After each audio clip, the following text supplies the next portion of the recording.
হরে কৃষ্ণ। হরে কৃষ্ণ, তুমি কেমন আছো? আমি ভালো আছি। তোমার নাম কি? অর্পণ দাস। অর্পণ দাস। আচ্ছা, তুমি সাম্প্রতিক আমাদের একজন ইসকন চট্টগ্রামের গৃহস্থ কাউন্সিলের একজন প্রধান সদস্য বলরাম করুণা প্রভুকে তুমি কিছু অভিযোগ দিয়েছো, যে লিখিতভাবে এবং ভিডিও আকারে দিয়েছো, এবং আমরা দেখেছি যে এই শরণাগতি প্রভু এবং ভক্তিপ্রিয় গদাধর গোস্বামী মহারাজ, চারুচন্দ্র প্রভু, এদেরকে তুমি তোমার সাথে চিন্ময়কৃষ্ণ প্রভুর সাথে কোনো ধরনের শারীরিক নির্যাতন করেছে তোমাকে, সেই বিষয়ে তুমি কিছু কথা বলেছো। হ্যাঁ, আমি তোমাকে কিছু প্রশ্ন করবো, তুমি সত্য সত্য কথাগুলো বলবো, ঠিক আছে? তুমি কি শারীরিক ভাবে সুস্থ আছো? মানসিক ভাবে সুস্থ আছো? আচ্ছা, তুমি গুরুকুলে কখন থেকে জয়েন করেছো? 2017 নাকি 16? 17। আচ্ছা আচ্ছা আচ্ছা। তো চিন্ময়কৃষ্ণ আসলে অ্যাকচুয়ালি ঘটনাগুলো আমাকে বলো তো, যে চিন্ময়কৃষ্ণ প্রভুটা একজন ব্রহ্মচারী এবং পণ্ডিত ধামের অধ্যক্ষ, তোমার সাথে কি ঘটনা হয়েছে? আমাকে মানে রুমের মধ্যে মেসেজ করতে নিয়ে যেত, মানে যে তার সমকামিতা বলে, এটা করে তো। সমকামিতা মানে কি? এটা কি ধরনের? মানে যৌন কাজ বলে। কিভাবে করতো? বলতো এদিকে এটা চুমুনে তোমাকে কি, তোমার সাথে কি এই, অর্থাৎ আমি তোমাকে সরাসরি বলি, যেহেতু তোমার বয়স কত এখন? 16 বছর। হ্যাঁ, তো তোমার সাথে প্রথমে কখন, একদম প্রথম কোন দিন বা কত মাস আগে এই ঘটনাটা ঘটেছে? 2 মাস আগে। মানে পুনরুদ্ধাম থেকে বের হওয়ার 2 মাস আগে। উনি কিভাবে ডাকতো তোমাকে? কখন, বা রাত্রে ডাকতো নাকি দিনে ডাকতো? রাত্রে ডাকতো। রাত কয়টা বাজে? ধরেন 9টা, 9:30। 9টা, 9:30 বাজে। তোমাকে কি বলতো প্রথমে? কিরকম ভাবে মেসেজ করতাম? মানে হাত পা গুলো মানে মেসেজ করতাম, করে তারপর বলতো যে তোমার পরনে কি থাকতো? গামছা থাকতো। তোমার পরনে কি থাকতো? আমার পরনে কাপড় ছিল, ধুতি কাপড়, অর্থাৎ এই তোমাদের গুরুগুলোর ড্রেসটা থাকতো। আচ্ছা আচ্ছা। তো তখন তোমাকে কিভাবে মেসেজ করতে বলতো? না এমনি বলতো, হাত পা গুলো কামড়াতে ম্যানেজ করতে বলতো, তারপর বলতো এদিকে হলে আমার ধরে শপথ কর বলতো। কি ধরে? শপথ কর।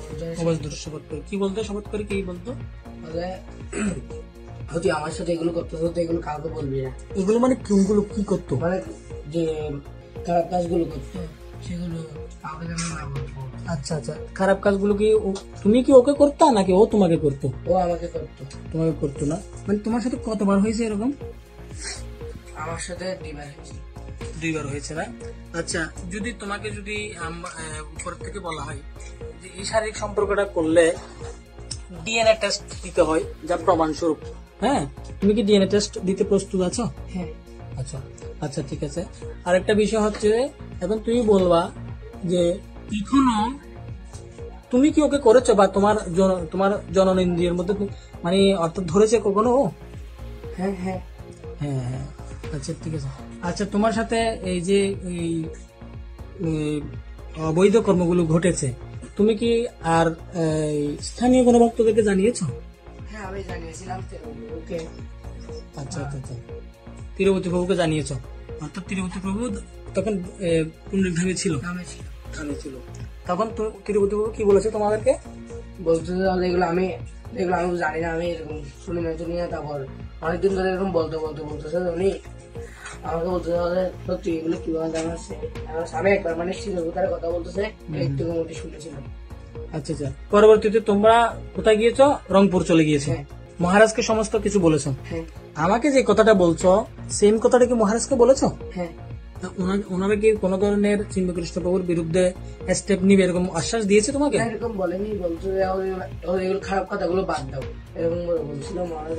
আচ্ছা আচ্ছা আচ্ছা। অর্থাৎ তোমাকে তো কোনো ধরনের আশ্বাস দেয়নি। আচ্ছা, সাম্প্রতিক চারুচন্দ্র প্রভু তোমার থেকে স্টেটমেন্ট নিয়েছে, তুমি কি ওনাকে সবকিছু বলেছো? হ্যাঁ বলেছি। উনি কি আশ্বাস দিয়েছে তোমাদেরকে? উনি কিছু বলেনি, তেমন পরে দেখা যাবে। আচ্ছা ঠিক আছে। এখন তোমার সাথে যে চিন্ময়কৃষ্ণ প্রভু শারীরিক সম্পর্ক এবং তোমাকে অনেক নির্যাতন করেছে, বলাৎকার যাকে বলা হয়, যেটাকে সমকামিতা বলা হয়, হ্যাঁ, তো এগুলোর কি তুমি কি বিচার চাও? হ্যাঁ। তোমার পড়ালেখার ক্ষতি হয়েছে এবং তুমি একটা মানসিক ভাবে হেজিটেশন ভোগ করছো, এগুলো তো আমাদের ইসকনের মধ্যে কোনো শিক্ষা নেই। ঠিক আছে, কোনোদিন কারো কাছ থেকে দেখেছো, কোনো বক্তব্য থেকে দেখেছো এগুলো? এই নোংরামি গুলো? ঠিক আছে, তাহলে ঠিক আছে, আমরা এগুলো তোমার কথা মতো, যেহেতু তুমি আমাকে এই কথাগুলো বলছো, হ্যাঁ, আমি কি করবো, এগুলো আমি আমাদের নারগোপাল প্রভু আছেন, আমাদের গুরু মহারাজ আছেন এবং ঊর্ধ্বতন কর্মকর্তারা রয়েছেন, এগুলো আমি অ্যাপ্রুভ করবো, ওনাদেরকে আমরা সাবমিট করব এবং ওনারা এগুলোর অ্যাকশন নেবে। ঠিক আছে, হরে কৃষ্ণ।